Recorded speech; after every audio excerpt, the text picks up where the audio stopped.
आपका BSc online academy में स्वागत है। Class 12 subject physics English medium में स्वागत है। पिछली जो लास्ट क्लास में हमने डिस्कस किया था यूनिट ऑफ चार्ज, तो what is unit of charge, क्या क्या होती है, तो उसके बारे में हमने डिस्कस किया था। उसके बाद हमने प्रॉपर्टीज़ ऑफ चार्ज देखा था।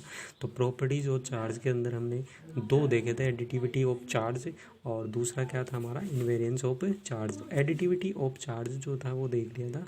उसके बाद जो हमारा आता है वो आता है इनवेरिएंस ऑफ चार्ज। तो इनवेरिएंस ऑफ चार्ज की मैं बात करता हूँ, तो इसके अंदर हमने देखा था कि the value of charge have fixed, the value of charge have fixed. It means that if charge is in a static or dynamic condition, q static equal to q dynamic. तो स्टैटिक कंडीशन में charge की value जो है और dynamic condition में जो charge की value, दोनों की वैल्यू क्या होती है, इक्वल होती है। ठीक है, तो ये हमारा दूसरा क्या है, प्रॉपर्टीज ऑफ चार्ज। उसके बाद मैं बात करता हूँ अगली जो प्रॉपर्टीज है हमारे पास, अगली जो प्रॉपर्टीज है वो है कंजर्वेशन ऑफ चार्ज। अगली जो थर्ड प्रॉपर्टी जो आती है वो आती है कंजर्वेशन ऑफ चार्ज। तो कंजर्वेशन ऑफ चार्ज की मैं बात करूँ तो charge can not be created and can not be destroyed, it can be transfer from one object to another object, it can be transfer from one object to another object. It means that total charge in whole reaction become constant, यानी पूरी जो reaction होती है उसके अंदर जो total charge होता है वो क्या होता है, ज़ीरो होता है। फॉर एग्जाम्पल हम देखते हैं। तो एग्जाम्पल में देखो, ये इलेक्ट्रॉन लिया, एक प्रोटॉन लिया, दोनों अभिक्रिया करके क्या बना रहे हैं, गामा विकिरण बना रहे हैं। इस पे आवेश कैसा, -1, इस पे +1, दोनों को जोड़ा तो क्या आ गया, 0। इधर भी आवेश कितना होता है, 0। तो कुल टोटल जो चार्ज होता है वो क्या होता है, 0 है दोनों पे। ठीक है, तो पहले और बाद में चार्ज क्या है, 0।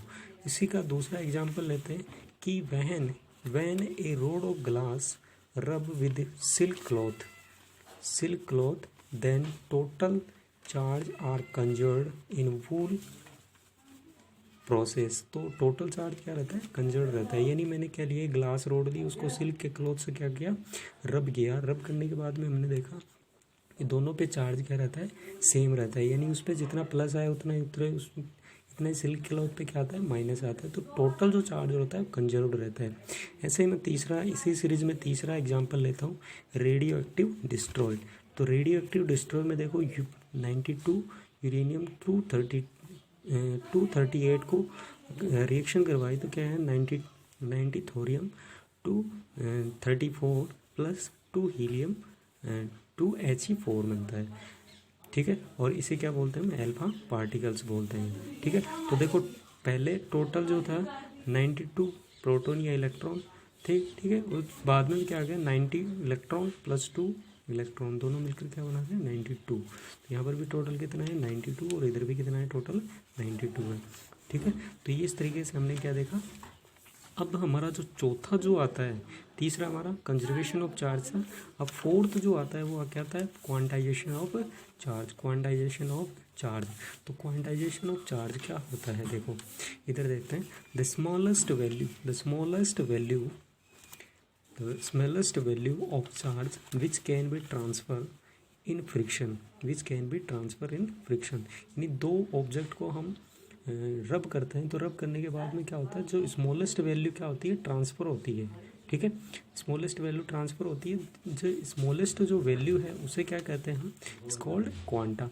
और जो क्वांटा की जो वैल्यू होती है, the value of a quanta is equal to the value of charge of electron. और चार्ज ऑफ इलेक्ट्रॉन की जो वैल्यू होती है वो एक क्वांटा की इक्वल होती है, और उसकी जो वैल्यू होती है वो होती है 1.6 × 10⁻90।